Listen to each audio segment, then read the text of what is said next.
네, 안녕하세요. 미국 주식 멘탈 케어하기 멘탈이 전부다입니다. 여러분은 매월 10만 원씩 투자해서 12억을 만들 수 있다면 믿으시겠습니까? 이 말에 조금이라도 흥미가 당기신다면 이 영상을 끝까지 봐주시기 바랍니다. 오늘은 20대의 투자를 시작해서 30대의 백만장자가 되고 40대에 은퇴한 평범한 한 교사의 이야기를 소개하겠습니다. 이 이야기의 주인공은 주식의 쓸모를 집필한 앤드류 할렘이라는 사람입니다. 참고로 이 책은 제가 유튜브 시작 이후 처음으로 협찬을 받아 읽어보게 되었습니다.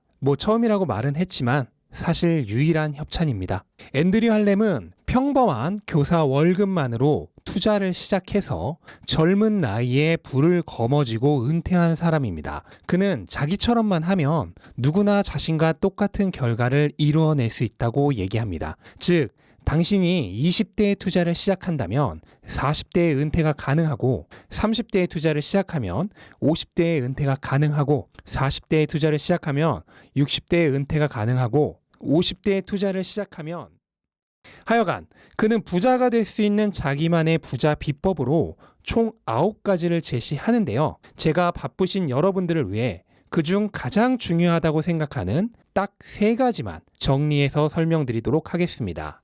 바로 들어갑니다. 그가 말하는 첫 번째 부자 원칙, 부자가 되고 싶다면 이미 부자인 것처럼 소비하지 말고 부자가 되고 싶은 사람처럼 소비하라. 우선 그는 부자의 기준을 말하는데요. 첫째, 평생 일을 하지 않아도 될 만큼 충분한 돈이 있어야 한다. 둘째, 자신이 거주하는 국가의 평균 소득의 2배가 평생 제공되는 투자나 연금 또는 신탁 펀드가 있어야 한다. 한마디로 경제적 자유를 이룬 사람을 얘기합니다.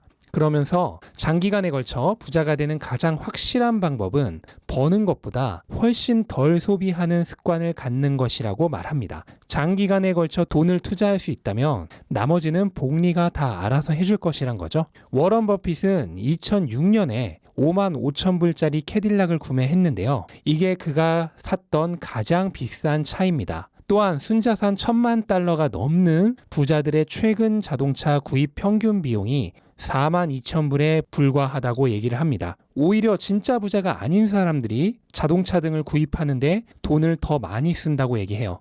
그러니까 진짜 부자들은 부를 축적하는 수단에 돈을 쓰는데 가짜 부자들은 오히려 부를 까먹는 수단에 돈을 쓴다고 일침합니다. 두 번째 부자 원칙, 투자는 무조건 일찍 시작하라. 우선 이 원칙을 알아보기에 앞서 복리의 힘을 살펴봅시다. 당신이 100달러를 투자해 연수익 10%로 불려간다며 5년 후에는 161달러, 10년 후에는 259달러, 20년 후에는 672달러, 30년 후에는 1745달러, 50년 후에는 11,739달러, 100년 후에는 무려 137만 8,061달러가 됩니다. 10년 동안 겨우 2.5배밖에 늘어나지 않지만 30년 후에는 그게 17배가 되고 50년 후에는 무려 117배가 되고 100년 후에는 상상을 초월하는 13,780배가 됩니다. 이렇게 복리는 수익을 기하급수적으로 증가시키기 때문에 한 살이라도 어릴 때부터 시작해야 한다고 말합니다. 물론 우리 인생에서 가장 빠른 순간은 바로 이 영상을 보고 계신 오늘이겠죠? 그러면서 2명의 주인공의 사례를 소개하는데요. 한 명은 빈병이나 빈캔 등을 수거해서 판매하는 보헤미안 가정의 딸 스타입니다. 그녀는 어머니와 함께 빈병이나 빈캔을 수거해서 5살 때부터 매달 45달러씩을 투자해 왔습니다. 또 한 명은 스타의 가장 친한 친구인 루시인데요. 그녀는 25살부터 뉴욕에서 투자은행가로 일해 왔습니다. 루시는 BMW를 타고 다니고 고급 레스토랑에서 식사를 하고 명품 등을 사면서 돈을 낭비합니다. 그리고 40살이 되어서야 정신을 차리고 매달 800달러씩 투자를 시작합니다. 그리고 25년 후 65세가 되었을 때 두 사람은 멕시코 차팔라 호수 근처에 있는 퇴직자 전용 아파트를 함께 임차하기로 합니다. 25년 후에 두 사람이 만났을 때 누가 더 부자가 되어 있을까요? 매달 45달러씩 투자한 스타는 60년 동안 겨우 32,400달러밖에 투자하지 못했습니다.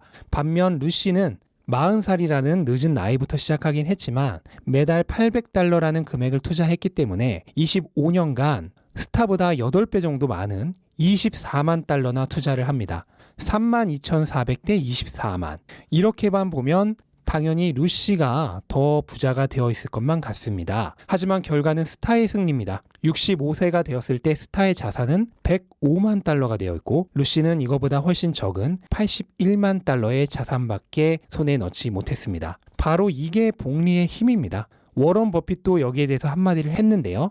부자가 되고 싶다면 최대한 빨리 투자를 시작하고 가능한 오래 살아라. 자, 세 번째 부자 원칙입니다. 시장의 움직임에 흔들리지 말아라. 사실 제가 맨날 하는 얘기죠.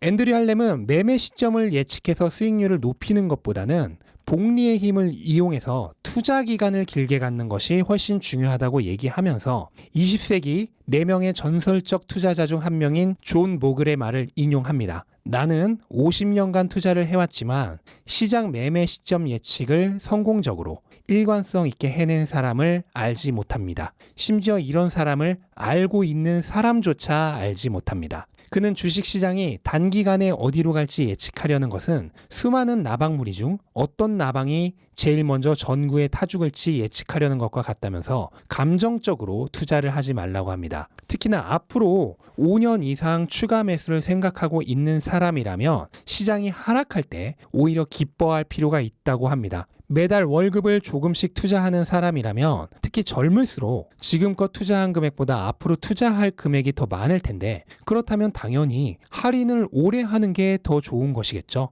여기에 대해서도 워런 버핏이 한 말을 인용하는데요. 앞으로 주식을 팔기만 할 사람이라면 주가가 오르는 것을 기뻐해야 하지만 앞으로 주식을 더 살 사람이라면 주가가 내리는 것을 훨씬 더 좋아해야 한다. 제가 여러분들께 늘 드리는 말이기도 합니다. 급등주 찾아다니면서 불나방처럼 뛰어들지 말고 장기 비전이 확실한 기업이 단기적으로 주가가 하락하거나 횡보할 때 오히려 더 많이 사야 합니다. 자, 이렇게 평범한 교사 월급으로 30대 백만장자가 되고 40대에 은퇴한 앤드류 할렘의 부자 되는 비법에 대해 알아봤습니다. 저는 오늘 개념에 대해서만 설명을 한 거고요. 주식의 쓸모에서는 투자 자산을 운용하는 구체적인 방법까지 나와 있습니다. 조금 더 자세하고 구체적인 내용이 알고 싶으신 분들은 책을 사서 읽어보시는 것을 추천드립니다. 네, 이상 영상 마치도록 하겠습니다. 끝까지 시청해 주셔서 감사합니다.